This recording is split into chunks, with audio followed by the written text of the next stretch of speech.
6 বছর পর বাংলাদেশে আবারও একটি কোটা বিরোধী ছাত্র আন্দোলন তৈরি হয়েছে।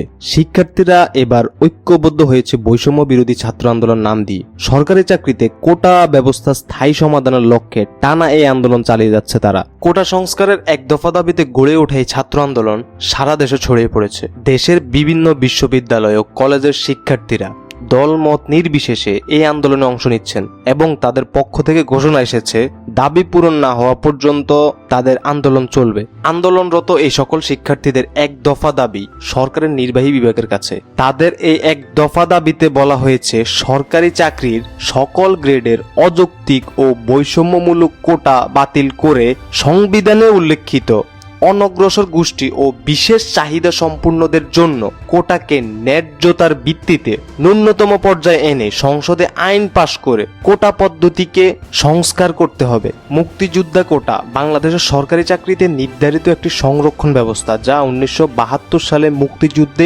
অংশগ্রহণকারীদের জন্য চালু করা হয়েছিল। এই কোটার উদ্দেশ্য ছিল মুক্তিযোদ্ধাদের ত্যাগ ও দেশের প্রতি অবদানের স্বীকৃতি প্রদান এবং তাদের পরিবারের সদস্যদের জন্য অর্থনৈতিক নিরাপত্তা নিশ্চিত করা। প্রাথমিকভাবে মুক্তিযোদ্ধাদের জন্য 30% কোটা নির্ধারণ করা হয়েছিল।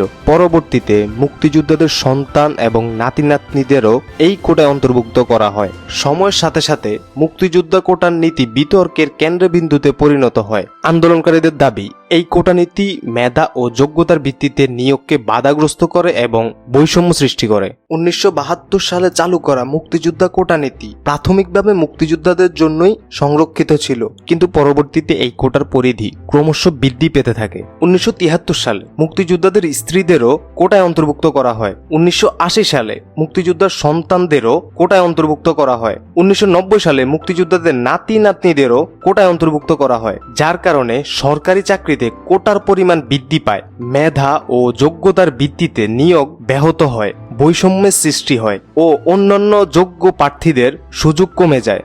কোটার অপব্যবহারের অভিযোগ বৃদ্ধি পায়। এই ক্রমবর্ধমান পরিধির ফলে মুক্তিযোদ্ধাদের কোটার নীতি আরো বিতর্কিত হয়ে ওঠে। মুক্তিযোদ্ধা কোটা নীতি বাংলাদেশের সরকারি চাকরির জন্য একটি গুরুত্বপূর্ণ বিষয়। 1972 সালে চালু করা এই নীতি ক্রমবর্ধমান পরিবর্তন এবং আইনি জটিলতার মধ্য দিয়ে গেছে।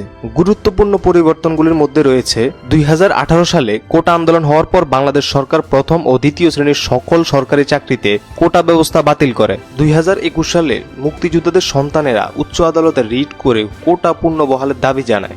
2024 সালে হাইকোর্ট নবম থেকে ত্রয়োদশ শ্রেণীর পদে মুক্তিযোদ্ধাদের কোটা পূর্ণ বহাল করে। সকল পক্ষই একটি সম্মিলিত সমাধানে পৌঁছানো প্রয়োজন। দেশের ভবিষ্যতের জন্য যোগ্যতা ও মেধার ভিত্তিতে নিয়োগ নিশ্চিত করা প্রয়োজন এবং মুক্তিযোদ্ধাদের ত্যাগ ও দেশের প্রতি অবদানের স্বীকৃতি প্রদানের জন্য বিকল্প উপায় খুঁজে বের করা উচিত। উল্লেখ্য যে মুক্তিযোদ্ধাদের ত্যাগ ও দেশের প্রতি অবদান অস্বীকার্য। তাদের সম্মান ও মর্যাদা রক্ষা করা আমাদের সকলের কর্তব্য। পরবর্তী কোনো ভিডিওতে দেখা হবে ইনশাআল্লাহ। ততক্ষণ পর্যন্ত আমাদের চ্যানেলটি সাবস্ক্রাইব করুন এবং পরবর্তী ভিডিওর জন্য অপেক্ষা করুন। আল্লাহ হাফেজ।